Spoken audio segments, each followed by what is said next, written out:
बातमी आहे पंढरपुरात सुरू असलेल्या धनगर बांधवांच्या आंदोलनाची। एसटी आरक्षणासंदर्भात पंढरपूरमध्ये उपोषणाला बसलेले हे धनगर आंदोलक आज मुख्यमंत्र्यांची भेट घेणार आहेत। तर एसटी मधून आरक्षण मिळावं यासाठी धनगर बांधव गेल्या 6 दिवसांपासून उपोषण करत आहेत। उपोषणकर्त्यांनी काल सरकारच्या 2 मंत्र्यांशी चर्चाही केली, मात्र ही बैठक निष्फळ ठरली।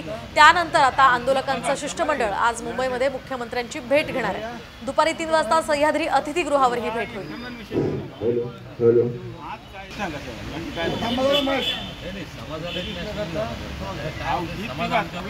त्यांच्याकडनं काहीच आश्वासन मिळालं नाही। मुंबईला आज आमचे कोर कमिटी बैठकीला गेलेले आहेत, पण आमचं आता एकच लक्ष आहे, एसटी आरक्षण। ना नेता ना पक्ष, एसटी आरक्षणाचं लक्ष। आम्ही घरी शेवटचं सांगून आलोय, एक तर आम्हाला सर्टिफिकेट मिळेल, नसेल तर आमचे अस्थि या चंद्रभागेच्या पाण्यामध्ये विलीन करू, एवढंच सांगितलंय। सरकारने सर्टिफिकेट द्यावं, मुख्यमंत्र्यांना चांगली सद्बुद्धी मिळावी। तर आमच्या समोर त्यांनी विष प्राशन केलं, अतिशय गंभीर परिस्थिती, आणि अशाही परिस्थितीत सरकार इकडे लक्ष देत नाही।